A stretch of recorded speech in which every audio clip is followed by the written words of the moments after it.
같이 한번 기도하고 시작하십시다. 하나님 아버지, 우리가 보수장로교 친교회로 모여서 오늘날 교회의 여러 문제들을 좀 같이 우리가 살피고 또 문제를 인식하고 또 좀 분별력을 갖고 서로 위로 격려하고 바로잘 하는 것을 우리가 동기로 모였지만은 또 회원들의 요구를 따라서 우리가 교리 문제 기본적으로 다 우리가 알고 있는 바이지만은 조직신학의 주요한 주제들을 좀 우리가 생각하고 또 칭의 교리에 관한 오늘날 문제를 좀 다루고자 합니다. 부족한 종에게 은혜를 주시고 참여한 사랑하는 동역자들, 형제들에게 하나님 은혜를 주셔서 이 모든 시간이 헛되지 않고 유익한 시간이 되게 하여 주시기를 원하옵고, 하나님의 영, 진리의 영께서 항상 저희 가운데 계시오니 부족하고 미천한 종의 심령을 주장하시고 또 사랑하는 모든 형제들의 심령에 은혜를 주셔서 하나님의 영, 동일한 성령의 역사 속에서 하나님의 진리를 이해하고 또 그 진리를 붙들고 또 분별할 바들을 좀 분별하고 미흡한 부분이 있으면 확신하는 그런 귀한 은혜를 내려주시기를 소원합니다. 감사하며 예수님의 이름으로 기도하옵나이다. 아멘. 아멘. 제가 그 첫 번째 시간에 교리 중요한 주제 문제는 이 기독교 교리 개요 책에 있는 내용들을 좀 빠르게 살피면서 중요한 점들을 좀 보니까 거기에 중요한 요점들은 많이 돼 있어서 좀 우리가 한번 교리개요 책을 좀 정리해 보려고 합니다. 기독교 교리개요 우리가 5페이지부터 쭉 한번 훑어 보십시다. 빠르게 훑어보겠습니다. 하나님의 존재하심부터 하나님께서 계시다고 하는 사실을 우리가 어떻게 알 수 있는가? 첫째는 자연 만물이 하나님이 계시다는 사실을 증거하고 있다. 그 성경도 말하고 있고 또 많은 철학자들도 그런 말 많이 했습니다. 두 번째, 성경 말씀이 하나님이 계시다는 사실을 증거하고 있다. 우리 믿는 이들에게는 성경이 하나님의 특별히 하나님이 계시다고 하는 확실한 그런 증거가 되었습니다. 셋째는 성도는 하나님께서 계시다는 사실을 일상생활 속에서 경험하기도 한다. 무신론은 하나님의 이 많은 증거들, 자연 만물과 또 성경 말씀의 증거들, 경험의 증거들을 무시하기 때문에 어리석다. 무신론은 무슨 증거를 내놓고 있는가? 아무 증거도 내놓지 못한. 무신론은 그 자체가 큰 죄고 죄의 뿌리다. 자, 두 번째 문제 보십시다. 기독교 진리의 확실성. 기독교 진리가 과연 확실한가? 확실한 증거가 무엇인가? 여기에 첫째로 기독교 진리가 확실함은 증언들의 진실성을 통해 증거됩니다. 그렇죠? 성경에 나와 있는 모든 말씀들을 증거한 증인들은 구약이나 신약이나 진실한 증인들이었고, 특별히 예수 그리스도의 제자들의 고난과 순교는 그들의 진실성에 대한 강력한 증거라고 하겠습니다.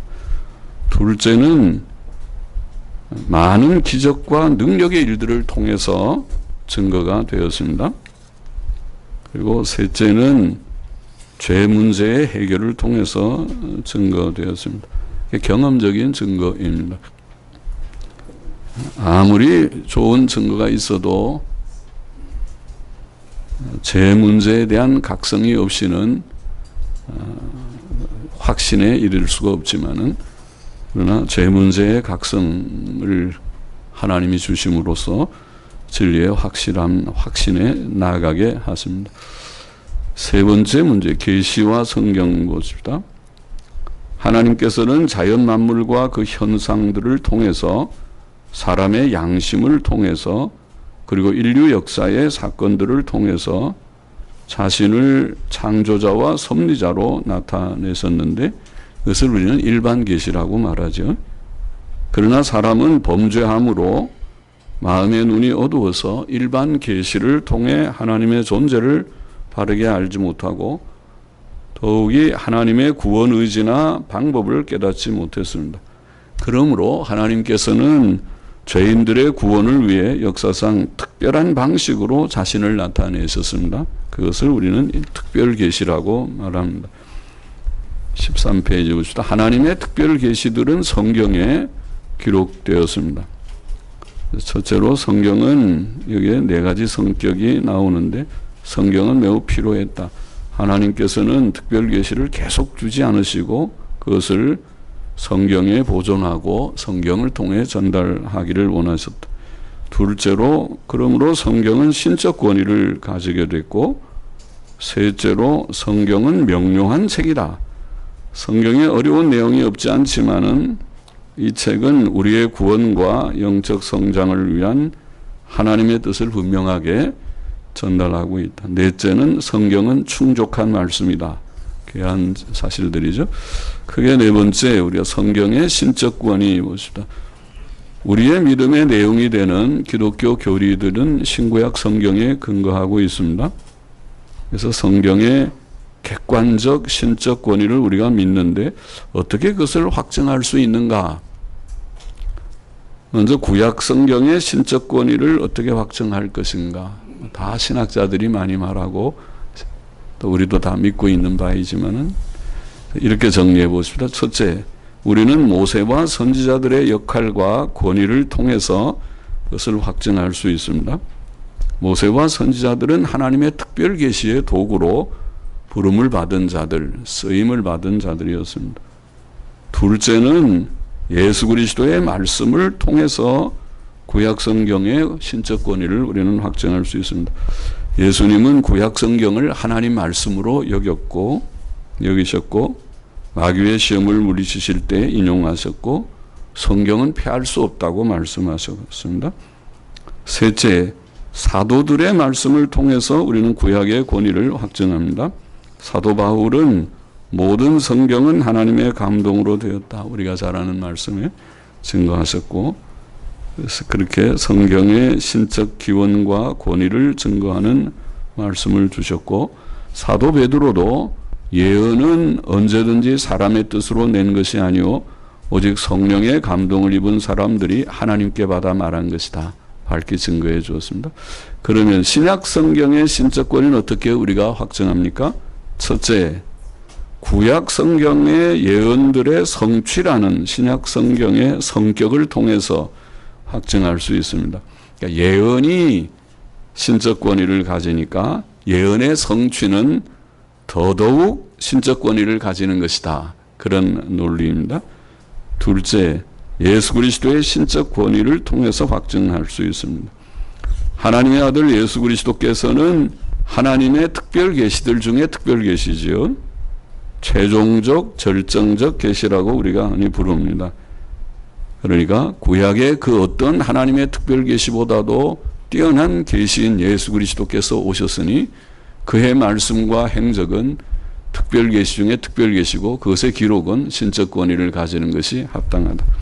셋째로 사도들의 역할과 권위를 통해서 확증할 수 있습니다. 신약 시대의 사도들은 구약 시대의 선지자들과 비슷했습니다. 그들은 주께로부터 말씀 선포의 특별한 명령을 받았고 또 특별한 약속, 성령 지도의 특별한 약속을 받았고 또 기적을 행하는 특별한 표를 받았습니다. 그러므로 사도들의 글은 신적 권위를 갖게 되었습니다. 성경의 무어성 문제 보십시다. 중요한 교리죠. 성경의 무어성이란 성경에 기록된 역사적 사건들과 성경에 게시된 교리들과 생활 원리들이 참되고 확실한 진리들이요 어떤 오류도 없다는 것을 의미하죠. 물론 성경에 원본을 두고 하는 말입니다. 사본들이나 번역본들의 약간의 부정확함은 있을 수 있다고 우리가 인정하죠. 그러나 사본의 차이점들은 하나님의 섭리 가운데 내용상 심각한 차이를 가져오지 않았습니다. 또 비교 연구를 통해서 원본의 본문을 우리가 확증할 수 있다고 지난 언젠가 우리가 본문 비평에 대한 강의도 같이 생각했습니다. 그런데 20세기에 교회를 크게 부패시키고 혼란시키기 시작한 자유주의 신학은 성경을 믿을 만하지 못한 오류투성이의 책으로 간주하며 성경의 기본 교리를 부정했죠. 성경에 오류처럼 보이는 부분들이 있는 것은 사실이지만은 그러나 가능한 설명을 가지는 것은 오류가 아니고 난제라고 우리가 불러야 하겠습니다. 오류는 명백하게 확증된 것이 아닙니까? 성경에 그런 오류는 없다. 또 성경에 여러 난제들이 고고하게 발달로 해명된 것도 많이 있습니다. 우리가 성경 무호를 믿는 까닭, 첫째, 우리는 성경의 신적 권위 때문에 성경 무호를 믿는다. 예수님께서 성경은 폐하지 못한다고 말씀하셨습니다. 만일 성경에 어떤 오류가 있다면 그것은 신적 권위를 가질 수 없을 것입니다. 오류 있는 책에 신적 권위를 돌릴 수 없지 않겠습니까? 아무리 작은 부분의 오류라 할지라도 성경에 오류가 있다는 생각은 성경 전체에 악영향을 미치고 성경의 신임성과 권위를 파괴시키고 말 것입니다. 사실 이것이 오늘날 자유주의 신학의 해온 바이지요. 성경의 오류를 말하면서 숫자상의 오류, 작은 오류를 말한 듯 하면서 결과적으로는 성경의 기본 사실들과 교리들을 부정했던 것입니다. 둘째, 성경의 축자 영감을 믿기 때문에 우리는 성경 무호를 믿습니다. 축자 영감이라는 말은 단어 영감이라는 말인데 주님께서는 천지가 없어지기 전에는 율법의 1.1핵이라도 반드시 없어지지 아니하고 다 이루리라. 이것은 성경의 작은 부분까지 영감되었음을 잘 증거합니다. 사도 바울도 모든 성경은 하나님의 감동으로 되었다. 또 성경의 영감을 말하면서 갈라디아 3장 16절에 아브라함의 자손이라는 단어가 단수명사라는 것을 두고 말씀했습니다. 그것은 성경의 영감이 단어에까지 그것이 복수명사인가 단수명사인가 하는 문제까지에 미친다는 한 예라고 우리가 생각합니다. 셋째, 성경의 독특한 목적 때문에 우리는 성경 무호를 믿습니다. 믿어야 하겠습니다. 시편 19편은 성경의 사중 성격을 증거하죠. 완전, 확실, 정직, 순결성을 말하고 있습니다. 성경은 사람의 구원을 위해서 신앙과 행위, 곧 교리와 윤리의 객관적 표준이 됩니다. 그러므로 성경에 게시된 구원의 진리들과 생활 원리들이 확실하고 무효할 수밖에 없습니다. 만일 그렇지 않다면 그 성경의 목적, 구원의 목적은 실패할 것입니다. 무엇을 믿어야 될지 잘 모르고 어떻게 살아야 될지 잘 모르는 책이 되고 말 것입니다. 자, 하나님의 문제를 보십시다. 하나님의 속성들, 하나님께서는 영이시다. 주님 말씀대로. 또 하나님께서는 무한하시고 영원하시고 불변하시다. 하나님의 우리가 비공유적 속성이라고 말하는 속성을 알고 있고, 또 하나님은 지극히 지혜로우시고 능력이 많으시다. 전지전능하시다. 그리고 22페이지 하나님께서는 또 지극히 거룩하시다. 또 지극히 의로우시다. 특별히 이 공의의 그 속성이 오늘날 자유주의자들이 부정하는 그런 속성이죠. 특히 하나님께서 의로우신 재판장이시고 그 뜻을 거스리는 모든 악인들에 대해 진노하시고 벌하신, 이것을 하나님의 형벌적 공의라고 말하고, 그것이 자유주의 신학자들이, 제가 이종성 박사의 조유신학책에서 읽어볼 수 없는 내용입니다. 하나님께서는 지극히 선하시고 또 진실하시다. 7번째 주제, 삼위일체의 문제를 보십시다. 삼위일체란 하나님께서 그 본체에 있어서는 한 분이시지만 아버지와 아들과 성령의 세 구별된 인격으로 존재하신다. 그런 진리죠. 매우 신비하지만 기독교 진리의 핵심입니다. 우리는 여러 신이나 삼신을 믿지 않습니다. 하나님은 세 분이다. 그렇게 말하는 삼신론적인 생각을 경계해야 됩니다. 하나님은 유일하신 하나님이시라고 성경은 말하고 우리의 신앙 고백서도 말하는 것이 삼위일체의 신비죠. 하나님의 아들 예수 그리스도께서는 참 하나님이시며 성령께서도 참 하나님이시다. 그 사실도 믿습니다. 예수님이 참 하나님이시라는 증거는 우리 신앙 고백서나 우리 소유리 문답, 대유리 문답의 표현대로 신적 명칭, 신적 속성, 신적 사역, 신적 영광을 통해 증거되죠. 하나님의 명칭을 받고 하나님의 속성을 주님께 돌리고 하나님의 사역을 하시고 하나님의 영광을 받으신다. 성경에 밝히 증거되어 있기 때문이죠. 그것을 부정하면 안 된다. 성령께서도 참 하나님이신 사실이 비슷하게 그의 신적 명칭, 신적 속성, 신적 사역, 신적 영광을 통해 증거됩니다. 또 성령의 신성은 또한 그의 인격성을 내포해서 성령은 하나의 기운이나 세력이 아니다. 인격적 존재이시다. 삼위의 상호관계, 어떤 이들은 삼위의 구별을 부정하면서 하나님께서 어떤 때는 아버지로, 어떤 때는 아들로, 어떤 때는 성령으로 나타나시는 것이라고 이것을 양태론이라고 부르는데 그것은 잘못된 생각입니다. 이단적 생각이죠. 성경은 서로 구별되신 삼위께서 존재하심을 밝게 증거합니다. 그래서 삼위일체죠. 신비를 말합니다.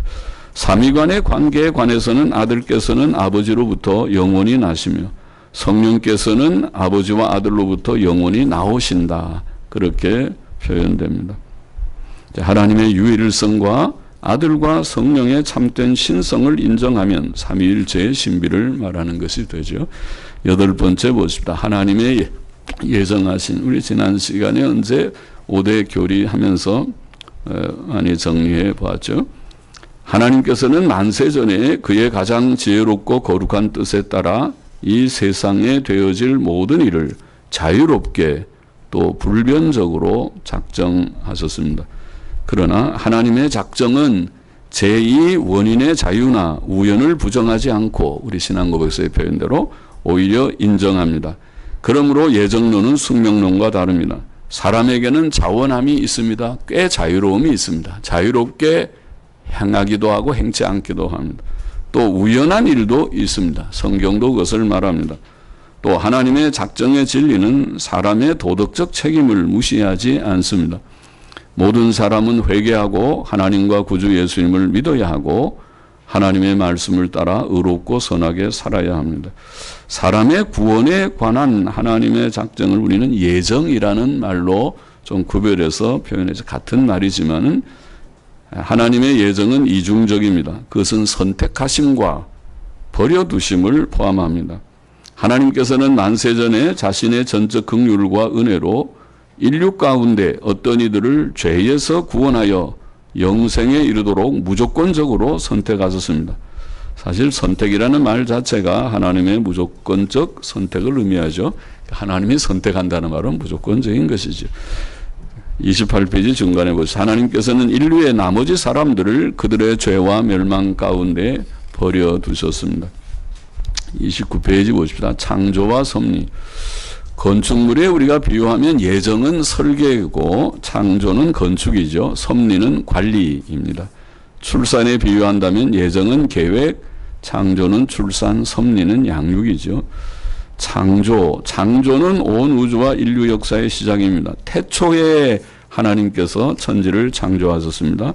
창세기 1장에 기록된 창조의 유기를 문자적 24시간의 하루로 보는 문자적 연대 계산에 의하면 천지 만물이 창조된 태초는 주전 약 4115년입니다. 창조의 유기를 문자적 24시간의 하루로 보는 것이 가장 자연스러운데 그 이유는 저녁이 되며 아침이 되니라는 6번이나 나오는 표현이 일상생활에 일상적 하루에 가장 적합하죠. 긴 시대로 말하면 지극히 부자연스럽습니다. 또 일곱째 날에 복된 성별과 안식일 계명이 이 견해의 문자적 6일 창조에 가장 적절하기 때문입니다. 진화론자들은 긴 시대를 보니까 우습게 성경 진리를 우습게 여기겠죠. 진화론은 우주와 인류의 오랜 연대를 주장합니다. 그러나 그 주장은 단지 불확실한 가설들에 근거할 뿐이라는 것을 우리가 알아야겠죠. 예를 들어 방사성 탄소 14, 생명체에 대한 연대지만은 우라늄 그 탄소의 그 동위원소, 우라늄 동위원소도 마찬가지 원리는 똑같은데 방사성 탄소 14에 의한 연대 측정도 모든 생물체가 수천 년 전에도 오늘날과 똑같은 양의 방사성을 가지고 있었고 그 방사성 양의 줄어드는 속도, 반감기도 어느 시대나 똑같다는 가설들에 근거한 것이죠. 그러나 누가 지금부터 몇천 년 전에 세계에 가서 생물체의 방사성 양을 측정하였습니까? 혹은 측정할 수 있겠습니까? 우주와 인류의 오랜 연대에 대한 견해에 반대하여 우주와 인류의 짧은 연대에 대한 과학적 증거들도 많이 제시되어 있습니다. 과학적 연구 자료들에 의하면 예를 들어 지구의 회전 속도의 줄어듦, 점점 줄어들고 있다고 하죠. 아주 약하게. 지구에 떨어지는 우주진, 우주의 먼지, 작은 입자들의 양, 대기 중의 산소량, 지표 흙의 두께 등은 지구가 약 10,000년 미만의 나이를 가지고 있음을 증거한다는 것이 자연과학자들의 증거입니다. 섭리 보십니다. 섭리란 하나님께서 자신이 창조하신 만물을 보존하고 통치하는 것을 말하죠. 31페이지 하나님께서 섭리하실 때 주로 자연 법칙을 사용하십니다. 이것을 일반 섭리라고 부르죠. 우리가 배가 고프면은 밥을 먹어야 되죠. 또 너무 많이 먹으면 졸음이 오고 나른해지죠. 아주 자연스러운 현상이죠. 그러나 하나님께서는 성경이 완성되기 전, 즉 특별 계시들을 직접 주시던 시대에 때때로 2차적 수단들 없이 그것들을 초월하여 혹은 자연 법칙을 넘어서서 그것들을 거슬러 섭리하셨습니다. 이것을 특별 섭리 혹은 기적이라고 부르죠. 성경에는 많은 기적들이 기록되어 있습니다. 하나님의 섭리는 사람의 구원을 목표로 합니다. 이것은 개인적으로도 세계적으로도 그러합니다. 인류 역사는 하나님의 섭리의 역사며 또 인류 구원의 역사라고 할 수 있죠. 10번째 문제 보시고 중요한 것 중에 하나죠. 성령의 초자연적 은사들. 하나님께서 사도시대에 주셨던 초자연적 은사들 중에는 예언, 방언, 병고침 등의 은사들이 있었습니다. 사도시대에 주셨던 성령의 초자연적 은사들은 오늘날도 교회 안에 있는가? 오순절파는 있다고 주장하죠. 그러나 과연 그런가? 그것이 우리가 모이는 보상류 친교회 우리 신조에 들어가 있는 내용이죠. 성령의 초자연적 은사들의 목적은 하나님의 특별 계시들을 전달하고 그것들을 확증하기 위함이었다. 요거를 알아야 되겠죠. 하나님께서 그래서 기적을 주신 것이다. 그냥 깜짝 놀라게 하는 의미가 아니고 하나님 자신을 증거하고 그 특별 계시를 하나님의 뜻을 전달하고 확증하는 것이다. 33페이지 보십시오. 그런데 성령의 초자연적 은사들은 사도시대가 끝났을 때 거두어졌습니다.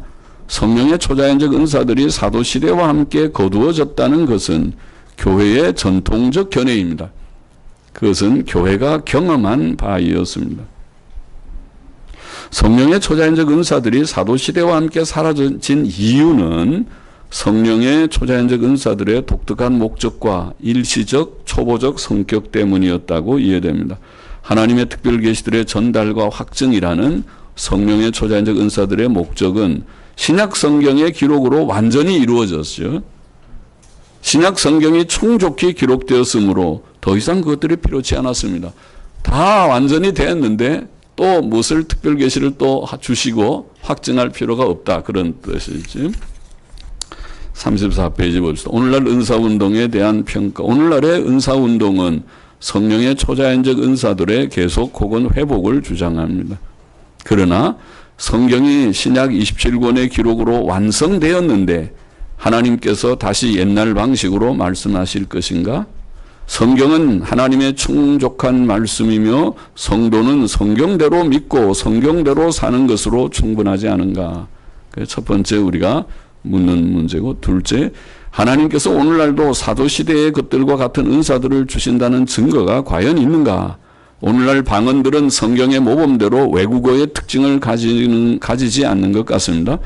또 오늘날 병고침들도 성경의 모범대로 각종 질병들을 완전히 치료하는 것 같지 않습니다. 특별한 경우 기도의 응답으로 병이 낫는 것과 병고침의 은사는 다르다고 보입니다. 더욱이 오늘날의 은사운동은 이단적 자유주의 신학을 배격하지 않고 은사주의의 대표적인 순복음 교단이 NCC에 들어가고 WCC 찬성하십니다. 또 천주교회도 포용하는 잘못된 교회 연합운동에 관계되어 있습니다. 오늘 에큐메니컬 운동은 천주교도 포용하고 있죠.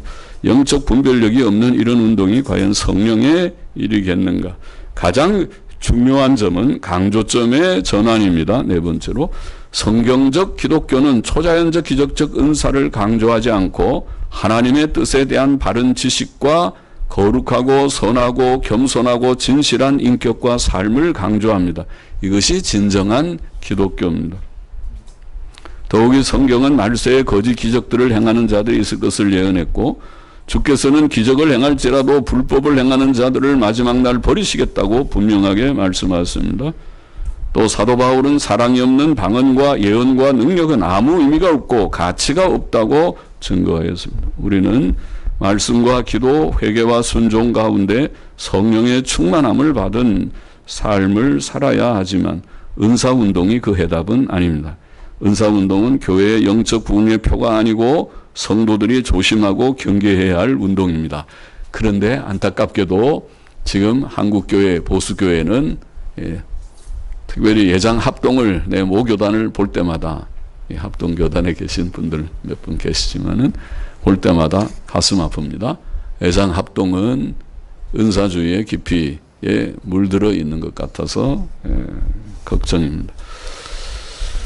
11번, 사람의 본래 상태. 사람은 범죄하기 전 본래 상태가 어떠했는가? 성경은 몇 가지 사실을 말하죠. 첫째, 사람은 몸과 영혼으로 구성되었다. 이걸 이분설이라고 하지요. 영과 영혼을 구별하여 사람이 몸과 영과 영혼으로 구성되었다고 주장하는 자들이 옛날부터 있었죠. 철학자들, 아리스토텔레스 같은 철학자들 때로부터 있었습니다. 이것을 사람의 구성 요소에 대한 삼분설이라고 하죠.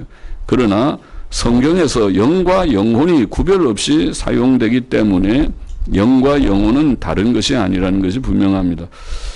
자, 예를 들면은 첫째, 사람 전체를 묘사할 때 성경은 어떤 때는 몸과 영, 어떤 때는 몸과 영혼이라고 하죠. 둘째, 사람의 죽음을 묘사할 때 어떤 때는 영이 떠난다, 어떤 때는 영혼이 떠난다. 그리고 셋째, 죽은 자의 부활을 묘사할 때도 어떤 때는 영이 돌아온다, 어떤 때는 영혼이 돌아온다. 넷째, 죽은 자들을 묘사할 때도 어떤 때는 영들이다, 어떤 때는 영혼들이다. 영혼이라면 혼이라는 그 단어를 표현합니다. 36페이지, 또 삼분설은 흔히 영은 고등한 것으로 여기고 혼은 저급한 것으로 여기지만 이런 생각도 성경에 맞지 않습니다. 성경은 동물의 영에 대해 말하고 전도서 3장 21절 하나님의 영혼에 대해서도 말합니다. 많은 날에 내 혼, 하나님의 혼에 대해서 말합니다. 성경은 또 사람의 종교적 활동을 영혼에게도 돌립니다. 삼분설의 근거로 제시되는 성경 구절들이 있으나 이것들은 강조를 위해 영과 혼을 반복한 경우들로 봐야겠습니다. 왜냐하면 앞에 말한 증거가 너무 뚜렷하니까, 이분설의 증거가 확실하니까 그 빛 아래서 이런 구절들을 보아야 바르게 보는 것이 되겠다. 둘째, 사람은 하나님의 형상으로 창조되었다. 형상의 내용은, 주된 내용은 지식과 의로움과 거룩함이라고 골로새 3장 10절, 에베소 4장 24절에서 우리가 근거에서 알게 됩니다. 그런데 37페이지 사람은 범죄한 후에도 하나님의 형상으로 간주되고 있죠. 창세기 9장 6절, 고린도전서 11장 7. 그러므로 하나님의 형상에는 사람의 그 외의 독특성, 앞에 말한 지식과 본래적 의라고 하는 것 외에도 있다고 본다. 이것이 개혁신학의 일반적인 견해죠. 그래서 사람의 인격성, 또 양심의 도덕적 의식, 또 영혼의 표현 기관으로서의 몸의 기관들까지, 또 생물 통치권, 이렇게 좀 넓게 보는 그런 생각을 하고 있죠. 죄 문제를 보십시다. 38페이지. 죄가 무엇인가? 죄는 하나님의 법을 어기는 것이지요. 밑에 죄는 죄책과 죄성으로 구성되어 있습니다. 죄책이란 죄인이 하나님의 의를 만족시키거나 그렇지 못하면 형벌을 받아야 할 법적 책임을 가리키죠. 죄성은 죄악으로 향하는 실제적 성질, 죄악된 경향성을 가리킵니다. 죄는 이 두 요소를 가지고 있고, 또 죄는 죄악된 행위뿐 아니라 죄악된 마음 상태도 포함한다. 이것이 성경적인 죄관이지요. 그 다음 39페이지 보십시다. 아담이 하나님께 받은 처음 명령을 어긴 범죄는 아담 혼자만의 죄가 아니고 온 인류의 범죄였다. 이것을 우리는 원죄라고 그러죠. 아담의 범죄로 그 죄의 법적 책임, 죄책과 죄악된 성질, 죄성이 그 후손들에게 전달되었다. 아담의 첫 범죄의 죄책은 온 인류에게 전가되었다. 전가라는 말을 쓰죠. 또 두 번째, 아담의 첫 범죄로 인한 죄성은 후손에게 전달되었다. 유전, 전달이라는 말을 씁니다. 40페이지. 죄에는 하나님의 형벌이 따르는데 그것은 죽음이죠. 그것은 영적, 육신적, 영원적 의미를 내포하는 의미라고 이해합니다. 41페이지. 하나님께서는 언약이라는 방법으로 인류를 대하시고 구원하셨지요. 하나님의 언약을 우리는 크게 보통 셋으로 보죠. 옛날 둘로 보기도 하고 지금은 이제 개혁신학이 셋으로 보는 것 같습니다. 첫째는 아담과 맺으신 행위 언약이라는 것이 있죠. 두 번째는 예수 그리스도와 맺으신 구속 언약, 하나님께서 인류의 구원을 위해 그의 아들 예수님과 맺으신 언약을 구속 언약이라고 요즘 표현하죠. 또 셋째는 예수 믿는 자들과 맺으신 은혜 언약이라는 것을 우리가 말합니다. 은혜 언약은 구약 시대와 신약 시대에 서로 다른 형태로 나타났습니다. 구약 시대에는 모세를 통해 율법의 형태로 주어졌으나 신약 시대는 예수 그리스도를 통해 복음의 형태로 주어졌습니다. 율법과 복음이 다 하나님의 은혜 언약의 그런 속한 것으로 이해하죠. 첫째, 하나님의 은혜 언약은 구약시대에 율법의 형태로 주어졌습니다. 율법에는 세 가지 내용이 있었습니다. 첫째는 도덕법, 십계명을 우리가 십계명에 주로 들어있는 법이죠. 도덕법의 목적은 삼중적이었는데 첫째, 이거 오늘 칭의의 교리와도 좀 관계가 되는 거죠. 도덕법은 하나님의 뜻을 알려주는 목적이 있고, 둘째, 우리의 죄를 깨닫게 하는 목적이 있고, 셋째, 예수 그리스도께로 인도하는 목적이 있습니다. 율법의 두 번째 내용은 의식법이라는 것이죠. 의식법은 성막 예배, 제사, 절기, 정결, 부정결, 음식 등의 법이죠. 의식법은 1차적으로 예수님과 그의 속죄 사역을 예표했습니다. 의식법은 구약이 행위 언약이 아니고 은혜 언약임을 잘 증거하는 법이죠. 그래서 구약의 율법이 행위 언약이 아니라는 것은 율법 속에 의식법이라는 법이 들어있다는 것이 증거합니다. 그러나 의식법은 예수 그리스도의 구속 사역이 완성된 신약 아래서는 폐지되었습니다. 그러나 그 법에 내포된 도덕적 교훈은 물론 오늘날에도 유효하다고 보아야겠습니다. 셋째는 재판법이라는 것이 있었습니다. 자, 둘째로 하나님의 은혜 언약은 신약 시대의 복음의 형태로 주어졌습니다. 44페이지. 우리 예수 그리스도, 우리 구주 예수 그리스도께서는 참 사람이시며 참 하나님이신 독특한 인격이시다. 그것을 성경이 증거하고 우리가 믿습니다.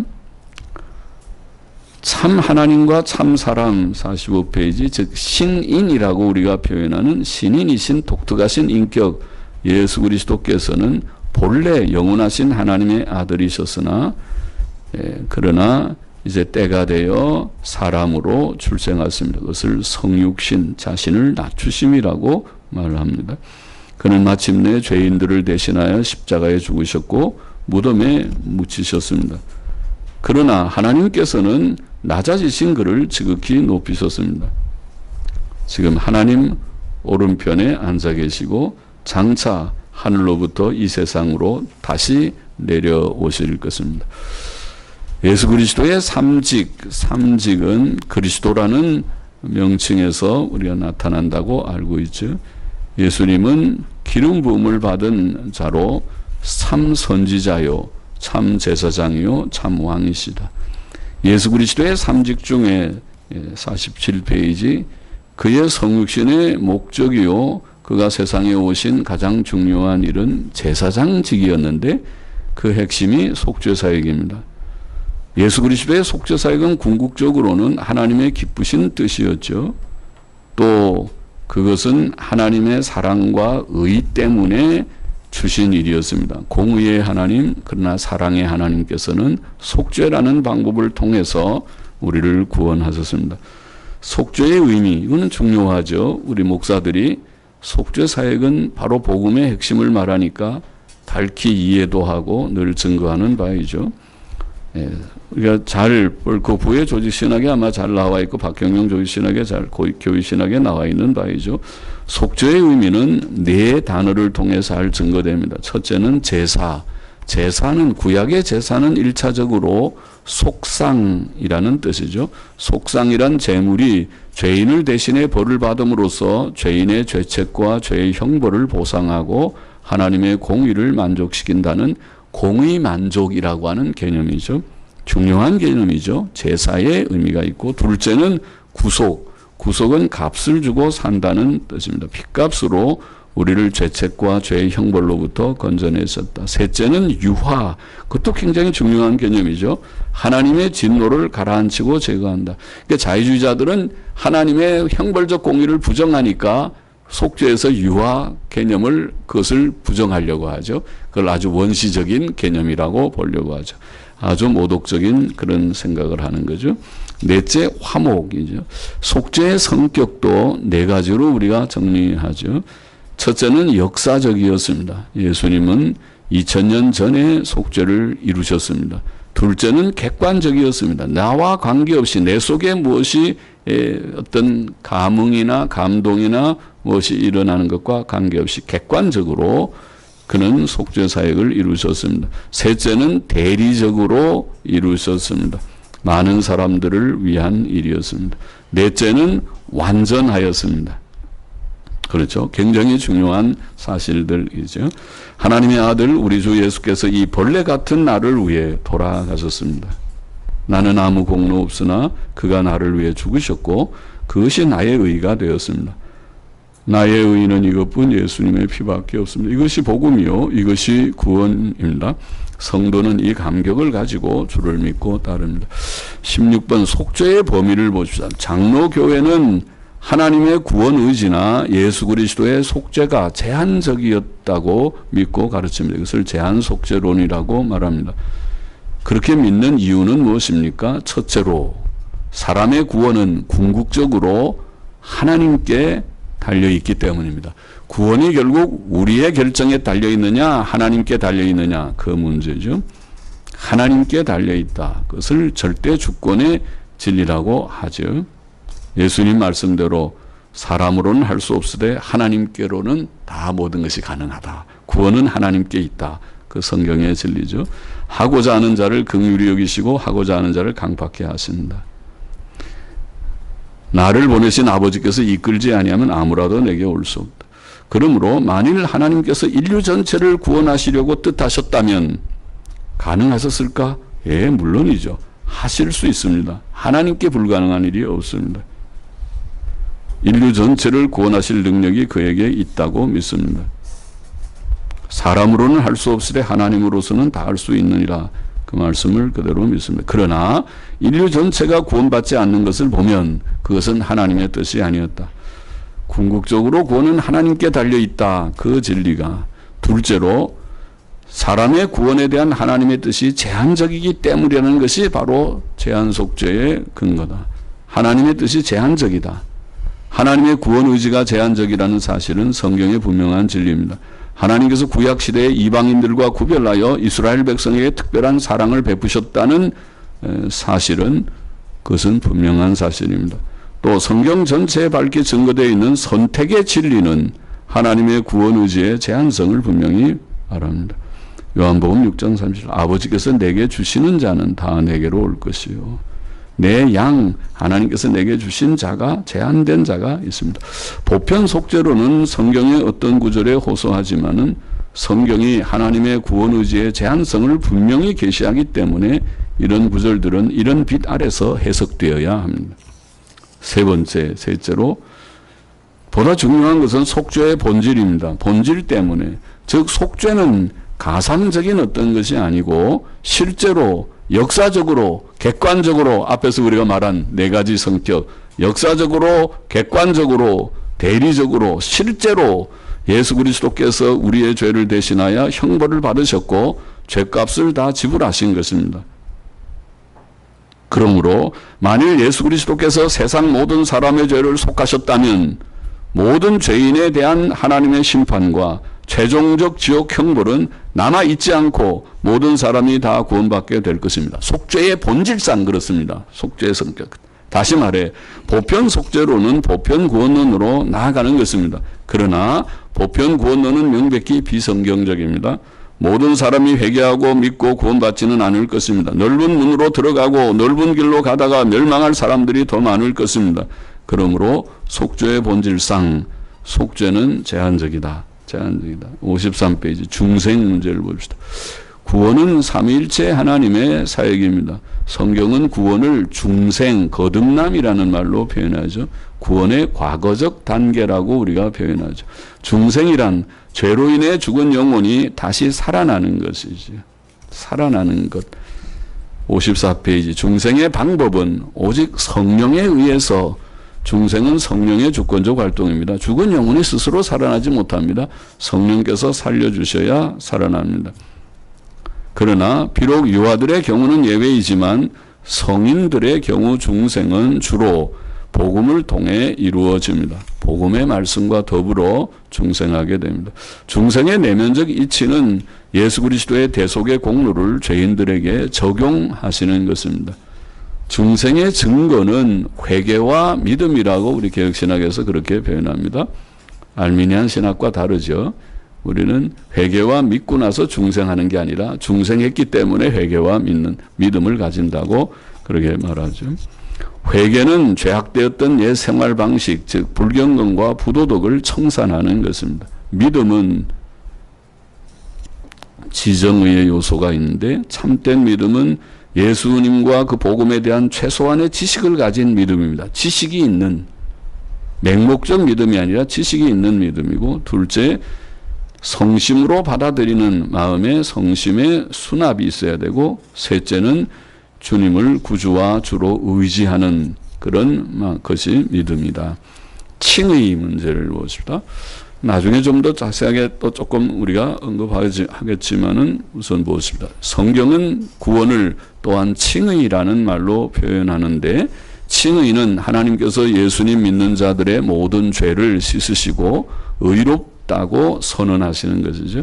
그러므로 칭의는 중생과 달리 사람 속에서 이루어지는 일이 아니고, 중생은 죽었던 영이 살아나는 사람 속의 문제지만 칭의는 사람 밖에서, 즉 하늘 법정에서 이루어지는 일이라고 표현하죠. 칭의는 신자들의 죄책, 즉 죄들에 대한 법적 책임을 없게 하는 것입니다. 칭의는 짧거나 혹은 긴 어떤 과정이 아니고, 짧거나 긴 과정이 아니고 하나님의 즉각적이며 완전한 행위라고 표현합니다. 중생과 같이 칭의는 예수님 믿을 때 즉시 일어나는 단번의 사건이며 그것은 완전합니다. 왜냐하면 그것은 예수 그리스도의 완전한 속죄와 완전한 의에 근거하기 때문이죠. 그래서 칭의에 대해서 부정과거 분사들이 쓰이고 있죠. 칭의의 방법은, 칭의는 율법을 행함으로 얻을 수 없습니다. 율법의 행위로는 의롭다함을 육체가 없느니라. 로마서 3장 20절, 갈라디아 2장 16절. 칭의는 죄인이 오직 예수 그리스도를 믿음으로 얻습니다. 그것이 복음에 밝히 증거된 내용이죠. 밑에 보십시다. 물론 구원받은 성도에게 행위는 중요합니다. 사람이 율법의 행위로가 아니고 오직 예수 그리스도를 믿음으로만 구원을 얻지만 율법의 행위가 없이 구원받는 것도 아닙니다. 선한 행위는 구원의 조건이 아니지만 구원의 증거와 열매로서 꼭 필요합니다. 그러므로 야고보는 행함이 없는 믿음은 그 자체가 죽은 것이라고 말했습니다. 우리 다음에 또 끝에 우리가 반복하겠지만 58페이지 우선 보십시다. 그러므로 율법주의도 큰 오류이지만 행위로 구원받는다는 것도 오류지만은 또 믿음 플러스 행위로 구원받는다는 것도 일종의 율법주의인데 오류지만 반율법주의도 큰 오류입니다. 행위는 필요 없다 그래도 오류입니다. 필요 없다고 말하지 말고 오직 믿음으로 구원받지만 행위도 귀하다. 반드시 우리가 수반되도록 힘써야 된다. 그렇게 해야 균형 있게 강조하는 일이 될 것입니다. 바울도 믿음으로 의롭다 하심을 얻는다는 은혜의 복음을 강조하는 동시에 의롭고 선한 행위에 대해서도 강조했습니다. 성화 문제를 봅시다. 성화는 성도들의 현재 받고 있는 구원의 은혜입니다. 성화는 구원의 현재적 단계입니다. 성화는 법적으로 이미 의롭다 하심을 얻었고 거룩해진 성도가 실제로 거룩해지는 것을 가리키죠. 60페이지 보십시다. 중생과 비교할 때 중생은 영적 출생이요 성화는 영적 성장이지요. 성화는 하나님의 형상의 회복이며 그 목표는 지식과 의와 거룩함, 즉 온전함이라고 하겠습니다. 성화의 중요성, 성화는 구원의 필수적 단계로서 매우 중요합니다. 우선 성화는 하나님의 뜻입니다. 하나님의 뜻은 거룩합니다. 성화는 또한 하나님께서 성경을 주신 중요한 목적입니다. 성화를 무시하면 성경을 읽을 필요가 없죠. 갖고 다닐 필요가 없죠. 성경은 성화의 책입니다. 또 61페이지 성화는 구원의 당연한 열매입니다. 태어난 아기가 자라는 것은 당연한 일이죠. 잘 자라죠. 먹고 하면 금방금방 쑥쑥 자라죠. 만일 아기가 자라지 않는다면 그것은 비정상적인 일이며 심각한 문제죠. 큰 병이 걸린 거죠. 행위의 변화가 없는 구원은 참 구원이 아닙니다. 성화 없는 구원은 구원이 아닙니다.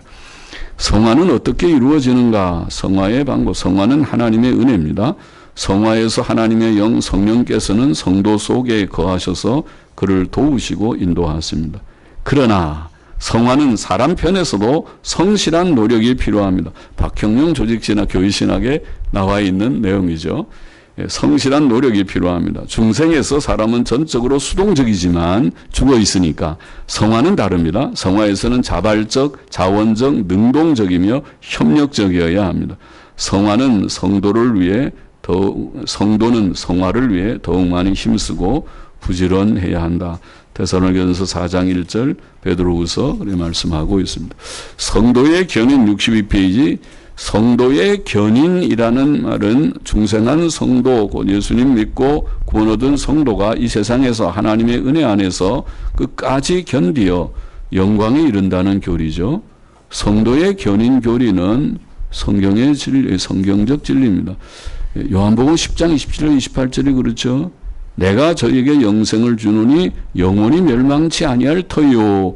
또 저희를 내 손에서 빼앗을 자가 없느니라. 얼마나 우리에게 든든함을 줍니까? 빌립보서 1장 6절 착한 일을 시작하시니까 예수 그리스도 예수의 날까지 이루실 줄을 우리가 확신하노라. 뿐만 아니라 성도 견인 교리를 확증하는 세 가지 진리가 있죠. 첫째는 하나님의 선택의 불변성, 선택하신 자를 영화롭게 하셨느니라. 로마서 8장 3절. 부정과거 시제죠. 둘째, 예수 그리스도의 속죄와 중보사에게 완전성. 주님께서 저들을 온전케 하셨고 지금도 중재사역을 하고 계시다. 셋째, 성령의 인치심. 인이라는 것은 보장이 아닙니까? 인을 쳤는데도 실패하다니 그 말이 안 되지요. 자, 교회론도 언제 한번 강의를 하긴 했지만 65페이지 교회가 무엇인가? 교회는 예배당 건물이나 조직이 아니고 성도의 교통이다. 제가 전에 하면서 고신 조직신학 교수가 교회를 목사가 없으면 교회가 없는 것처럼 얘기를 해서 이 사람은 개혁교회의 교회관을 기본을 모르는 분인가 깜짝 놀라서 고신 교회학 교수가 그러시다니. 교회는 목사 없다고 교회가 없다 그런 말 하면은 곤란하죠. 그거는 천주교 교회관이나 그렇지. 개신교회 교회관의 핵심은 성도의 교통이라고 다 우리가 가르쳐 왔고 신앙고백서에 나와 있는 바인데요. 교통이라는 말은 연합과 교제를 의미하죠. 66페이지 교회의 세 가지 속성이 있습니다. 첫째는 교회는 창조 때로부터 세상 종말까지 온 세계 하나다. 참 귀하면서도 때때로 가슴 아프죠. 우리가 하나가 되지 못하는데 교회는 영적으로 이미 하나다. 교리적으로도 하나이다. 교회는 공동적, 공통적 진리 위에 세워져 있다. 또 교회는 유형적, 외적으로도 가능하다면 하나가 되어야 한다. 그것을 말할 수 있고 명분 없는 분열은 죄악이다. 그것을 해서는 함부로 이탈하지도 말고 또 분열하려고 해서도 안 된다. 둘째로 교회는 거룩하다. 예수 그리스도께서는 모든 성도를 법적으로 이미 거룩해 하셨습니다. 교회는 교리적으로나 윤리적으로나 거룩하고 깨끗한 교회가 된다. 셋째로 교회는 세계적이다. 그런 속성이 있고 참교회는 몇 가지 표를 지니죠. 첫째, 하나님의 말씀을 바르게 전파하는 것이 참교회다. 말씀의 바른 전파가 없으면 그건 교회가 아니다. 교회는 모양만 갖추지 말고 바른 말씀이 있어야 돼요. 무슨 뭐 평양신학교 운운하고 장자교단 그런 운운할 게 아니라 평양신학교의 보삼열 박사의 보수정통적인 그런 생각, 박형용 40몇 년을 조직신학 가르쳤던 박형용 박사의 그런 교리적인 탄탄한 그런 견고한 신념이 전달돼 계대돼 내려오는 그게 중요하지. 그게 싹 빠져버리고 박형용을 도태시키면 장자교단 얘기도 치워버리는 것이 쓸데없는 얘기를 하는 것이 낫다. 참 말씀이 바로 전파되어야 되고 둘째로 성례를 바로 집행해야 되는데 성례는 유형적 우리가 복음이라고 표현하니까 성례도 바르게 잘 집행하는 것이 바른 신앙 고백이고 증거고 셋째는 성실한 훈련과 권징이 신행일치해야 된다는 거죠. 강단에서만 보수 정통을 외치고 단하의 교인들은 엉망진창이어서는 안 되겠다. 이 신행일치해야 목사들이 먼저 모범을 보여서 목사들은 모든 허세나 그런 가식을 버리고 전하는 대로 바로 살려고 애쓰고 본인들이 먼저 실천하면서 이렇게 삽시다. 그래야 될 것이다. 그래야 될 것이다. 교회의 권세, 임무, 조직 봅시다. 교회는 세 가지 권세가 있다. 첫째는 교훈권, 가르치는 권세. 두 번째는 치리권, 교회의 질서와 순교, 거룩함을 보존하는 권세. 교회는 무질서하면 안 되죠. 질서가 있어야 되고 또 이단이 들어와서도 안 되고 도덕적 오류가 포용돼서도 안 돼요. 그런데 교회들이 너무 지금 권징이 깨져버리니까 없어지니까 목사들 자체가 사상이 흔들흔들 교리 사상이 흔들흔들하고 별별 잡다한 걸 받아들여도 교회만 성장하면 된다 생각하고 윤리적으로도 문제들을 품고 있는 교회들이 점점 돼가는 게 아닌가 싶은 생각이 들죠. 그렇게 되지 말아야 된다. 셋째는 봉사권. 교회의 임무 중요하죠. 세 가지 임무. 첫째는 하나님을 향해서 예배를 드리고 교회는 예배 드리는 것이 큰일입니다. 교회가 아무 일도 안 하는 것 같아도 예배 드리는 것이 큰일 하는 것이고 둘째는 그 영적 건립 혹은 양육. 교회가 교인들을 향해 가지는 임무입니다. 어머니 같은 임무입니다. 양육하는 아까 양들이라고 그랬는데 양들을 잘 양육하는 것이 그것은 교회가 바른 고린도서 3장의 말씀대로 금과 은과 보석으로 건립하는 것과 같은 그것은 바른 교리, 순수한 교리, 성경을 섞어서 너무 자꾸 예화 많이 하지 말고 성경의 말씀을 그대로 본문을 충실하게 강론하고 그 충실한 강론 속에서 교훈이 나오도록 하는 것이 바른 양육이고 셋째는 전도다. 믿지 않는 세상을 향해서 우리가 늘 복음을 선포하고 예배 드릴 때마다도 복음 초청을 하고 이것이 복음입니다. 예수 그리스도 이신칭의 복음을 사회 정치 활동은 어떤가 70페이지 그것은 성도 개인이 할 수 있는 일이지만 단체로서의 교회의 임무는 아니다. 그렇게 개혁교회는 늘 생각했습니다. 그것이 건전한 생각이라고 생각합니다. 너무 사회정치활동에 나가죠. 물론 책임이 다 있지만 모든 목사는 개인으로서 책임이 있고 나라에 대한 나라가 흔들릴 때에 책임을 느끼지만은 그래서 그런 글도 쓰고 하지만은 그러나 교회가 단체적으로는 사회정치활동에 개입하는 것은 옳지 않다. 예수께서는 그런 일에 관여치 않으셨고 제자들에게 명령하지 않으셨고 제자들도 그런 일에 관여하지 않았다. 사도행전이 증거하는 바죠. 교회 조직에 있어서 여자 목사, 여자 장로를 세우는 일이 성경적이지 않다. 그런데 지금 다 세우고 있다. 예? 기장, 예? 통합이 그렇게 되고 성결교는 앞장서서 예성이 먼저 세우고 기성이 뒤따라가고 침례교, 순복음 일찍부터 그랬고 그리고 이제 남은 예장 합동 측, 고신 측은 흔들거리고 있다. 합동 측도 이제 얼마나 버틸 수 있는지 여자 목사, 여자 장로 세워야 된다는 젊은 사람들의 정신없는 기독신문을 계속 제가 보지만 기독신문에 글을 쓰는 사람들이 다 이 신문에 글 쓰는 사람들은 다 이상한 사람들이 많은 거예요. 우리 고경태 박사님이죠. 고경태 박사님만 빼놓고는 다 이상한 사람들이 많은 것 같아요. 자, 글들을 이상하게 신문에 글을 쓰면서도 좀 반듯하게 쓰면 좋겠는데 그래서 자꾸 괜찮다 괜찮다는 여론을 조성하듯이 그런 글들이 자꾸 와서 속상해서 이거 확 가서 한번 이거 어떻게 부닥칠 수도 없고 그렇게 하면 안 되는데 성경을 어기는 식으로 나가면 안 되는데 그러니까 시대가 자꾸 그래 되니까 넓게 가는 사람들이 다수가 되놓으니까 점점 소외감도 느끼지만은 그래 가라 너희들 가고 싶은 대로 가라 우리는 나 혼자 그냥 간다 그리고 나 혼자 간다 근데 혼자 가니까 그래도 몇 명이 조금이지만 모여서 얼마나 잘 진짜 가는지 다 모여라 그래도 모였는데도 어떤 데 보면 다 색깔이 다르더라고요. 모여가지고 다 왜 모였는지 잘 알 수가 없게 왜 모였느냐.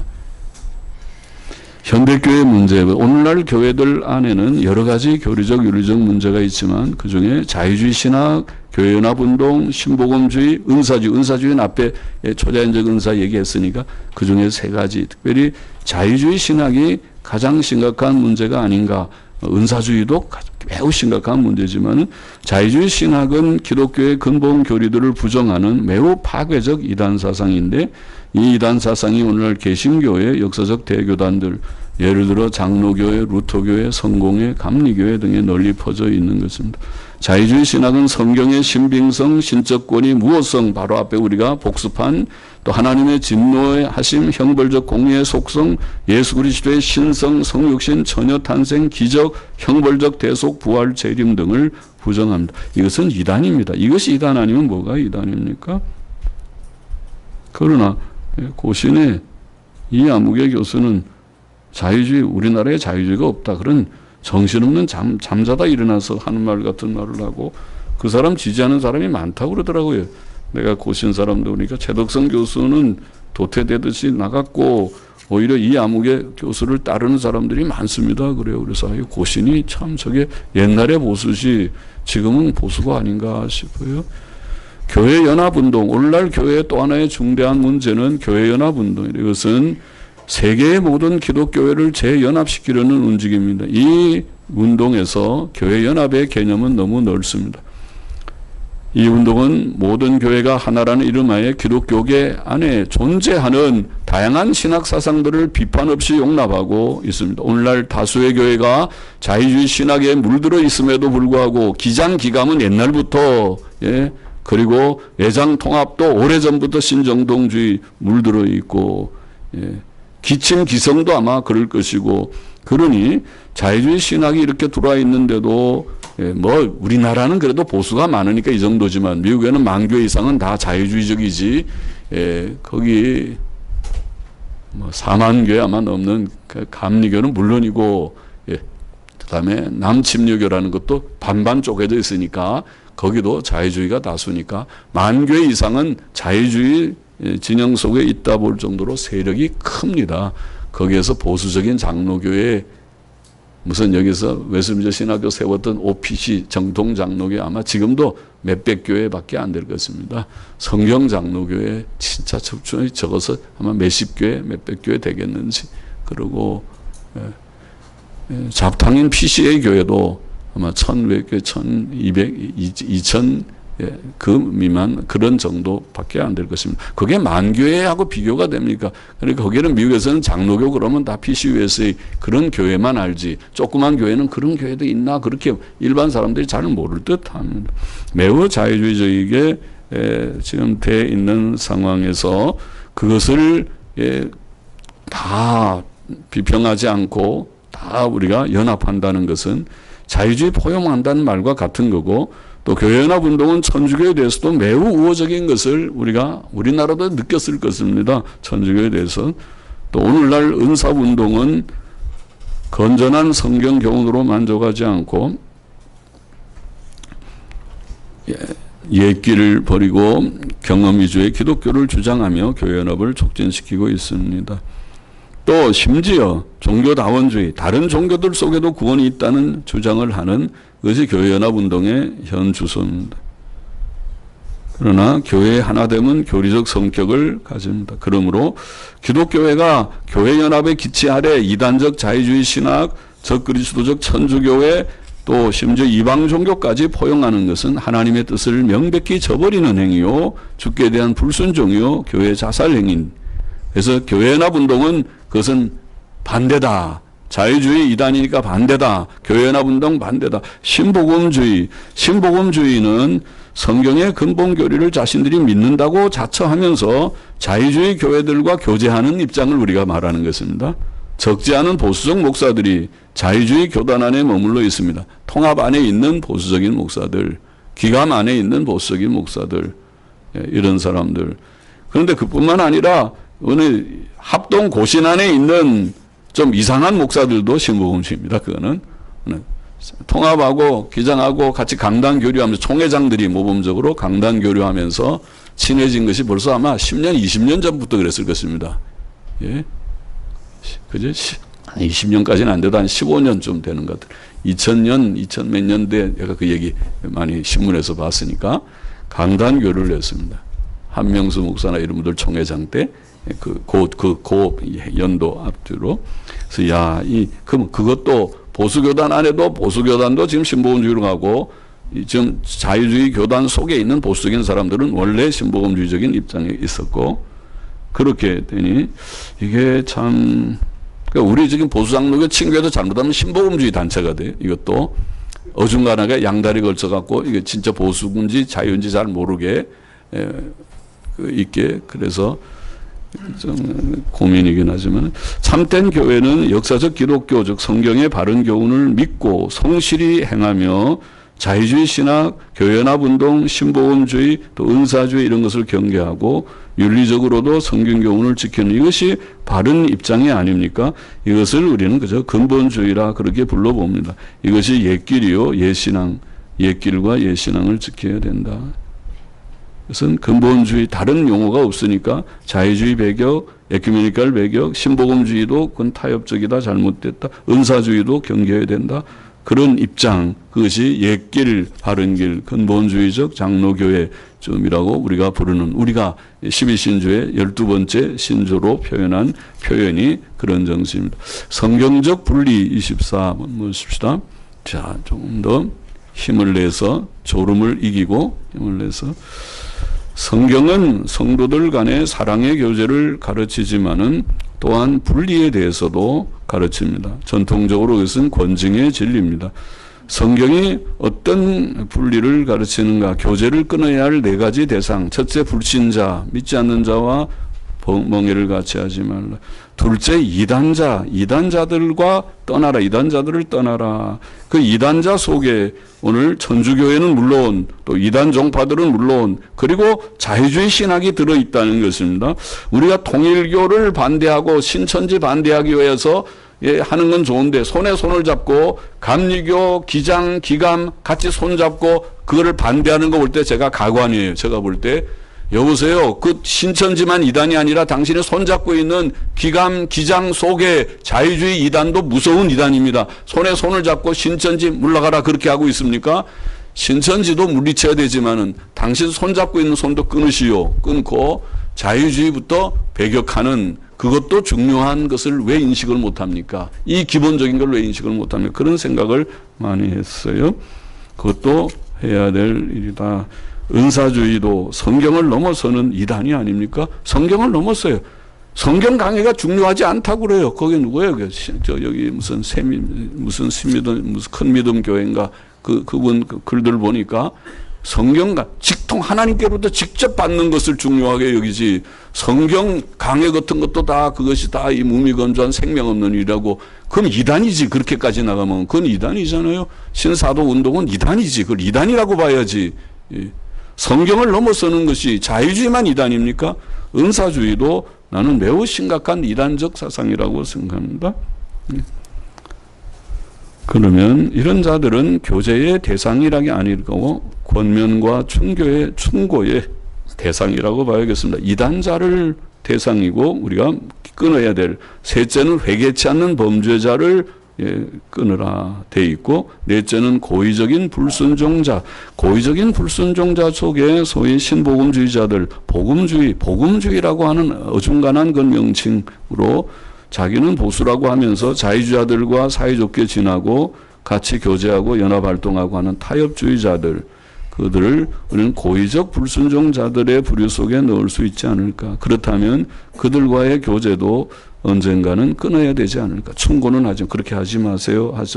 경고하지만 그래서 사실은 저는 72에 내 총신 동기들하고 사실은 많이 친하지 않아요. 몇 번 내가 뭔가 우리 뭐하지 졸업하면서 모이는 거 동창회 한두 번 나갔다가 보니까 친구들의 생각이 조금 넓어요. 넓고 이게 별로 내가 그렇게 하고 싶지 않다. 그래서 자꾸 멀어지는데 그러니까 외톨이가 되는 것 같은 점은 좀 있지만은 그러나 하려면 바로 하고 교제를 하려면 거기 들어가면 확 뒤집어 엎듯이 바로 해. 너희들 똑똑이에. 그런데 참 다 어중간에 입장들이 너무 넓고 그러니까 이게 가면 매일 부닥쳐서 싸움이나 할 판이니까 내가 피곤해서 나는 지금 연구할 시간도 없고 목회하기 설교하기도 바쁜데 매일 거기 논쟁에 휘말리고 싶지 않으니까 네 하고 싶은 대로 해라. 그럼 하나님 앞에서 그냥 판단받기로 하고 그러나 내 생각에 너희는 넓게 가. 그렇게 하면 안 된다. 그렇게 가면 안 돼. 그건 좀 좁아야 돼. 바로 해야 돼. 왜 자유주의자들과 친하게 지내? 우리가 그 합동식의 교회들이 다 그래요. 이 동네도 이 주위에 큰 교회도 좀 있고 그러는데 우리 선배들도 있고 뭐 은퇴하고 그랬지만은 다 통합하고 넓게 지나는 거를 원하고 요새는 더 그런 식으로 가고 교제를 끊어야 할 이유는 첫째 교회의 본질 때문에 우리가 바로 믿고 바로 사는 것이 교회의 본질이라면 그 본질 때문에 두 번째는 순결성 때문에 교회는 순결해야 되겠다. 셋째는 악의 전염성 때문에 끊어야 된다. 그렇게 말씀하고 있고 끊는 방법은 우선 교회 생활에서 교제에 된 단절이 필요합니다. 그러니까 권증의 절차를 따라서 권면하고 경계하고 수찬 정지하고 제명 출교하는 그러나 이제 그거는 한두 명이 잘못했을 때는 그렇게 하지만은 교회가 지도자들이 이단을 용납하고 지도층이 잘못되면 어떻게 해야 됩니까? 그런데도 그 교회에 그냥 있어야 되는 것입니까? 지도자가 잘못되고 교회 전체가 총회가 잘못됐는데 있어야 된다면 그러면 종교개혁 하지 말고 우리가 천주교 속에 있어야 될 것입니다. 천주교가 잘못돼도 그 속에 있어서 빛을 발해야 되지 않습니까? 그러나 칼빈은 그런 생각하지 않았다고 생각합니다. 개혁자들은 그렇게 생각하지 않았습니다.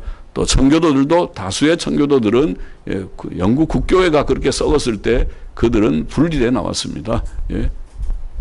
그 속에 그동안 머물러 있으면 전쟁을 하든지 그 속에서 전쟁을 하지 않고 침묵하면서 가만히 있는 것은 일종의 벙어리같이 되는 것은 타협이 아닙니까? 그게 타협이 아니고 그런 게 타협이 아닙니까? 지도층이 잘못되었다고 생각할 때는 손 털고 떠나야 되는 것이 아닌가. 떠나야 될 때가 아닌가. 아닌가? 참된 교회는 자유주의 신학을 용납하는 교회들과 은사주의 교회들과 함께 연합적 집회들과 활동도 하지 말아야 됩니다. 개인적 교제도 조심해야 됩니다. 그러나 성도로서의 덕을 잃지 않도록 하고 너무 성급하지 않게 신중하게 좀 하고 겸손과 온유를 잃지 말도록 하고 교만은 악의 포용만큼이나 아버님 그보다 더 큰 악일 수 있죠. 사람이 교만한 것도 악이니까 잘못이니까 겸손하게 온유한 마음으로 충고하고 또 그렇게 하는 것이 좋다. 25. 은혜의 수단 보십시다. 하나님께서는 우리에게 은혜를 주시기 위해 우리가 은혜 받기 위해 우리에게 말씀과 성례와 기도라는 수단을 주셨지요. 그것을 성화의 수단이라고 부르기도 합니다. 가장 중요한 수단은 성경 말씀이죠. 성경 말씀. 우리 목사들이 성경을 많이 읽어야 돼. 저는 평신도들에게 쓴 것이니까 매일 30분 이상 규칙적으로 성경을 좀 읽읍시다. 30분 이상 읽어야 1년에 한 번 정도 읽으니까 1년에 한 번, 목사들도 1년에 한 번 이상은 기본으로 읽도록 통독도 하고 정독도 하고 그러죠. 우리는 성경은 방대한 책이에요. 사실은 한 권이지만은 내가 통독을 규칙적으로 1년에 몇 번씩을 읽지 않으면은 성경이 어떤 때는 다 아는 것 같아도 자꾸 까먹어지는 것입니다. 나이가 들수록 더 그럴 것입니다. 젊을 때하고 다를 것입니다. 통독도 규칙적으로 하고 그 다음에 또 성경을 열심히 강해도 하고 강해를 잘해서 성경 강해를 좀 충실히 하면 좋겠습니다. 성경을 어느 때에 우리가 창세기부터 계시록까지 교인들을 가르치겠습니까? 10년을 설교했는데 성경을 몇 %나 가르쳤는가? 우리가 반성할 필요가 있다고 봅니다. 그래서 성경을 좀 충실히 10년, 20년 목회를 하면 교인들이 10년, 20년 그 목사에게 설교를 들으면 성경이 한번 전체적으로 한 번쯤 그래도 다 성경을 골고루 들어봤다. 그렇게 정도는 되게 하는 것이 어떨까. 그것이 충성이 아니겠는가 싶습니다. 기도도 중요한 수단이다. 80페이지 세례의 방식에 있어서 침례교는 우리가 침수의 방식만을 주장합니다. 그 이유는 세례 준다는 원어가 물에 담근다는 뜻이다. 또 세례자가 물에 담궈야 그것이 옛사람은 죽고 새사람이 사는 것을 표현한다. 그렇게 주장하더군요. 침례교의 주장이죠. 그러나 우리는 침례교의 주장이 정당하지 않다고 보는 것은 첫째, 세례 준다는 밥티조라는 말은 물에 담근다는 뜻 외에 씻는다, 깨끗게 한다는 뜻도 있습니다. 신약 성경에도 용법이 그렇고 70인역도 그렇습니다. 둘째로 세례의 기본 의미는 죄 씻음이지 그것은 물을 뿌림으로 충분히 표현됩니다. 성경적으로도 그렇습니다. 그것은 죽고 사는 것은 부수적인 의미지 세례의 기본 의미는 말 그대로 씻는다는 뜻입니다. 셋째, 성경의 세례의 명령과 예들은 세례 방식을 명확히 지시하지는 않는다고 봅니다. 넷째, 하나님의 복음의 보편적 성격에도 침수는 부합하지 않습니다. 세례의 대상, 침례교는 유아 세례를 반대하는데 그 이유는 유아들이 신앙 고백할 수 없기 때문이라는 이유이지요. 그러나 우리는 유아 세례가 성경적 근거를 가지고 초대교회로부터 내려오는 보편적 전통이기 때문에 부정해서는 안 된다고 봅니다. 첫째, 그 근거 첫째, 구약이나 신약이나 은혜 언약은 동일하다. 구약 시대의 유아들이 난지 8일 만에 할례를 받아 언약에 참여했다고 그랬죠. 그 후에 하나님께서 그들을 언약에서 제외시킨 적이 없기 때문에 이게 중요하다고 봅니다. 유아들이 구약시대에는 참여했는데 어느 날 하나님께서 이제 너는 신약시대인데 어린아이들은 나가라 한 적이 없으니까 아이들이 언약 속에 있어야 된다. 그 원리입니다. 신약시대에도 그들은 언약에 참여할 권리가 있다. 구약시대의 언약 백성이었던 유아들이 은혜시대인 신약시대의 이방인으로 간주될 수는 없을 것이다. 그 말입니다.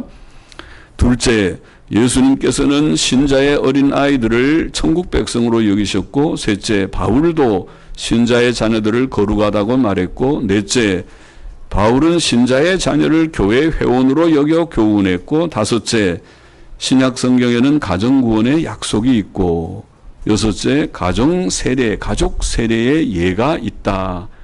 그렇게 우리가 말할 수 있고, 일곱째, 유아 세례는 교회의 전통적 보편적 의식이다. 이상의 이유로 우리는 믿는 자의 자녀들을 세례를 정당한 대상으로 그들에게 세례를 줘야 된다고 봅니다. 그러나 우리는 이러한 믿음과 더불어 유아 세례를 받게 한 부모의 책임도 강조해야 하겠습니다. 부모는 세례받은 유아들을 말씀 교훈과 기도로 또 좋은 본을 보임으로 잘 양육해야 하겠습니다.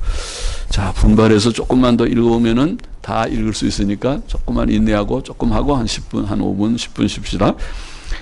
27. 몸의 죽음. 사람은 몸의 죽음으로 이 세상의 삶을 마칩니다. 몸의 죽음은 의학적으로 혹은 경험적으로 심장의 박동 혹은 맥박이 멈추는 것 혹은 코의 호흡이 그치는 것을 의미하지만은 성경적으로는 영혼이 몸을 떠나는 현상, 즉 몸과 영혼의 분리죠. 그것을 가리킨다.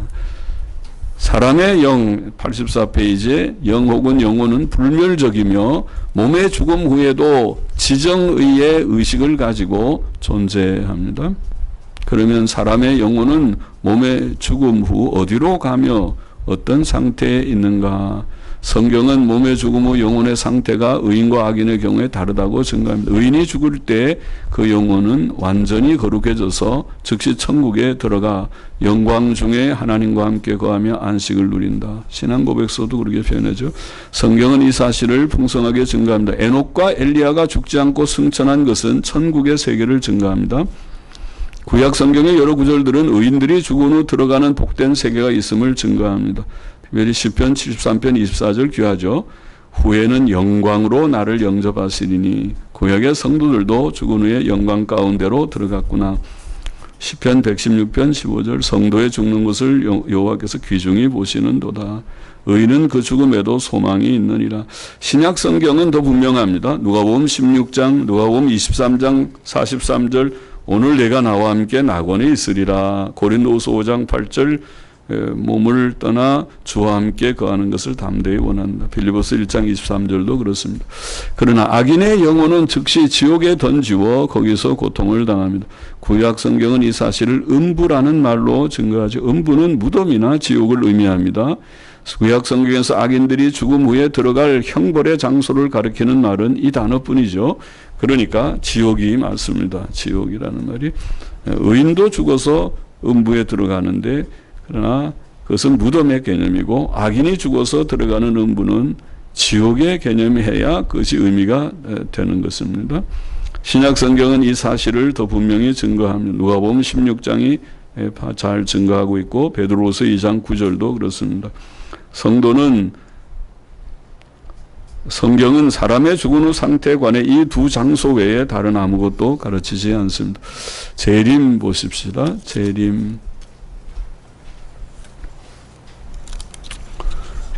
예수 그리스도의 재림은 성도의 확실한 소망입니다. 주님 자신이 약속하셨고 마태복음 24장 또 사도들이 분명히 가르쳤고 데살로니가 전후서가 바로 재림의 주제를 갖고 있죠. 베드로서 3장도 마찬가지. 요한계시록은 처음과 끝이 그렇습니다.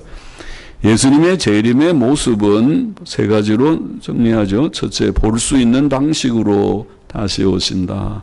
둘째, 영광스럽게 다시 오신다. 셋째, 갑작스럽게 오신다. 재림의 징조를 성경은 말씀합니다. 첫째, 미혹과 배교가 있을 것이다. 많은 이단들이 나타난다고 그랬습니다. 그래서 천주교회를 비롯해서 1830년대 이후에 많이 나타난 이단 종파들, 여호와의 증인, 안식교, 몰몬교, 확실히 말세죠. 또 개신교회들 속에 들어와 교회를 부패시킨 자유주의 신학, 말세의 증거라고 이해합니다. 둘째, 전쟁, 기근, 질병, 지진이 있을 것이다. 대전쟁이 20세기에 경험했고 3, 4세계대전이 바로 이제 마지막 징조의 성취일 것이고, 기근, 질병, 지진이 있고, 셋째, 적그리스도의 출현과 그로 인한 교회의 핍박이 있을 것이다. 적그리스도는 정치적 인물이라고 생각되죠. 아마 아직도 죽지 않은 현대 공산주의 세력이 어느 날에는 온 세계를 제압할 것이다. 지금은 약해져 있지만 그렇게 뭐 꽉 약하지도 않죠. 중국이 저렇게 갑자기 발전해서 이제는 경제 2위를 내다보고 있으니까 언제 가면은 미국을 앞지른다 그렇게 하고 있으니까 중국과 러시아가 손을 딱 잡고 의기투합하는 날 성경의 예언이 이루어질 듯합니다. 89페이지 휴거와 천년왕국 정리해 봅시다. 휴거는 예수 그리스도께서 재림하실 때 성도들이 그를 영접하기 위해 하늘로 들리우는 것을 말하죠. 휴거에 대해 여러 견해가 있죠. 어떤 이들은 승리한 신자들만 휴거된다. 부분적 휴거설이죠. 그러나 성경은 마지막 나팔에 우리가 다 순식간에 변화하리라 그렇게 말씀하니까 다른 어떤 이들은 대환난 기간 중 3년 반 후에 들리운다. 어느 교단 좀 그러지요. 우리 회원들 교단에도 그러죠. 요한계시록 11장에 나오는 두 증인의 승천을 근거한다고 하더군요. 그러나 성경의 상징적 사건에 대한 주관적 해석이 교리의 근거가 되기는 좀 어렵다고 봅니다. 어떤 이들은 대환난 전에 들려온다. 이게 아마 대표적인 휴거설의 대표적인 그런 견해고 다른 것도 이 진리의 이 교리하고 사실은 좀 비슷한 데가 있습니다. 그런데 환난 전 휴거설이라고 그러죠. 이 교리의 중요한 그 내용은 이것입니다. 이들은 예수 그리스도의 재림을 공중의 은밀한 재림과 지상에 드러난 재림 둘로 쪼개져 두 단계로 보는 것입니다. 그것은 중간 유거설이나 부분 유거설도 그런 개념으로 비슷한 개념이 거기에도 다 들어 있습니다. 재림을 하나로 보지 않고 둘로 쪼개는 그런 개념이 있습니다. 그래서 그 사이에 대환난이 있다. 뭐 3년 반이든 7년이든 대환난이 있다. 휴거를 대환난 전에 두는 이유가 뭐냐 물으니까 이렇게 대답합니다. 첫째, 예수님은 어느 때든지 오실 수 있으므로 만일 그가 대환난 후에 오신다면 대환난 전에는 오실 수 없기 때문에 언제든지 오실 수 없게 되고 따라서 대환난 전에 오셔야 된다. 아주 논리가 그렇더라고요. 왜 대환난 전에 와야 돼요? 그러니까 대환난 후에 오면 언제든지 올 수가 없는데 대환난 전에는 못 온다는 말이니까 틀렸다는 거예요. 그래요? 그 말을 논리를 따져가면 그럴듯한데 그럼 문제는 언제든지 오실 수 있느냐? 그게 문제지, 관건이죠. 그게 성경적이냐 물어야 되겠지. 두 번째, 대환난은 하나님의 진노의 때인데 신자는 하나님의 진노에서 구원받은 자인데 거기에 참여치 않을 것이다. 그러니까 대환난 때는 신자는 휴거돼서 올라가야 된다. 셋째는 요한계시록의 대환난 기간에 교회라는 말이 없고 성도라는 말만 나오는데 그것은 교회가 휴거됐기 때문이다. 그렇게 이제 말하더라고요. 그러나 첫째, 예수님은 어느 때든지 오실 수 있는 것이 아니고 갑작스럽게 오시는 것뿐이며 우리는 그렇게 봐야겠습니다. 주님이 도적같이 오시는데 징조를 말씀하고 징조를 말씀한 후에 도적같이 오신다고 말했어요. 징조가 있으니까 갑작스럽게 오신다는 거지 언제든지 오시니까 지금 내일도 오실 수 있다. 징조가 하나도 없어도 내일도 올 수 있다. 이런 개념하고는 좀 다르다고 봐야 하겠습니다. 예수 재림의 돌연성을 표현하는 도적같이라는 말은 대환난 후에 재림을 묘사하기 위한 말이죠. 마태복음 24장에. 둘째, 하나님의 진노라는 표현은 악인들에 대한 표현일 뿐이며 또 성경은 환난 중에도 성도에게 피할 길이 있음을 암시했습니다. 계시록 9장 16장이 그렇죠. 셋째, 신약시대에는 교회와 성도의 구별이 없지 않습니까? 그러니까 성도가 있다고 해서 교회는 휴거됐다. 그렇게 단정할 수 없다는 거죠. 넷째, 무엇보다 중요한 것은 성경에 예언된 예수님의 재림은 눈으로 볼 수 있는 사건이며 재림의 두 단계의 주장, 즉 은밀한 공중 재림과 영광의 지상 재림에 대한 주장은 성경 어디에도 없습니다. 역사상에도 1830년 처음 휴거를 주장하는 그런 임마누엘 라쿤장가 하는 사람이 주장하기 전까지 그런 교리는 역사상에도 종말론에 없었습니다. 그러므로 재림을 두 단계로 쪼개는 것은 성경적이지 않다고 봅니다. 휴거론에 대해서 그렇게 우리가 정리하는 것이 필요하리라고 생각합니다. 혹 다른 견해를 가진 분들이 회원들 가운데 있을지 몰라도. 천년왕국, 계시록 20장에 천년왕국에 대한 말씀이 나오죠. 어떤 이들은 이것을 교회 시대의 상징으로 보죠. 많은 지금 우리 개혁교회가 웨스트민스터 출신들이 다 그렇게 많이 보죠. 무천년설이라고 봅니다. 그러나 요한계시록은 종말 예언에 대한 독특한 권위를 가진 책이 아닌가. 그래서 요한계시록 20장에 증거된 사탄의 결박이 과연 교회 시대에 적합한가. 그것이 그렇게 보이지 않는다는 그런 우리가 비평을 받죠. 두 번째는 천년왕국을 교회 시대 말기에 황금시대, 기독교 황금시대로 보는 그 후천년설이죠. 그러나 이 견해는 성경의 말세 징조들과 1차 세계대전을 겪은 현 시대적 상황에 잘 조화되지 않는 어려움이 있습니다. 또 계시록 20장을 해석하는데도 사건적으로 연대기 순으로 좀 조화되기 어려워 보입니다. 어떤 이들은 천년왕국을 그리스도의 재림 후에 있을 유대인들의 천년왕국이 세대주의적 전철전설이라는 거죠. 이사야와 에스겔의 예언대로 그때의 예루살렘 성전이 재건되고 구약제사와 절기가 회복되고 자 이런 말을 하죠. 그래서 그러나 구약 예언에 대한 문자주의적인 이런 해석은 개혁신학에서 받기가 좀 합당하지 않아 보입니다. 그래서 개혁신학에서는 이런 세대주의를 좀 경계했습니다. 그래서 그러나 미국의 보수적인 사람들, 근본주의 영역이나 보수적인 사람들 중에 세대주의자들이 많습니다. 우리가 유명한 구약의 그 그리슨 알처 같은 구약개론 쓴 유명한 인물도 세대주의고 언거도 세대주의고 좀 그런 것 같더라고요. 세대주의들이 많습니다. 한국교회의 한국장로교의 전통적 견해는 역사적 전철전설이라고 하죠. 주님 재림 후에 천년왕국이 계시록의 말씀대로 문자적으로 있을 것이다. 그렇게 이눌서 선교사님 또 박경영 박사님이 그렇게 많이 가르쳤지요. 그렇게 우리가 생각해 왔습니다. 이것을 역사적 전철년이라고 부르는 것은 초대교회의 어떤 교부들의 견해이었기 때문이고 이 견해는 요한계시록 본문의 문맥에 가장 적합해 보이지만은 그러나 어려움도 없지 않습니다. 의인과 악인의 부활과 심판이 동시에 있을 것으로 보이는 성경의 다른 여러 구조들과 조화시키기 어렵기 때문에 많은 교의학자들은 역사적 전철전설을 주로 취하지는 않았습니다. 개혁교회 안에서 주경신학자들이 주로 역사적 전철전설을 취하는 자들이 있었고 교회학자들은 후천년이나 무천년 이런 것들을 많이 택한 것이라고 보입니다. 그래서 박경영 박사님이 이걸 해설하면서 이 어려운 문제니까 여기에 대해서는 조금 서로 좀 포용성을 가지는 것이 필요하다. 이렇게 결론적으로 표현하신 것 같습니다. 30 마지막 심판. 주께서는 온 세상을 심판하시는 심판주로 다시 오실 것입니다.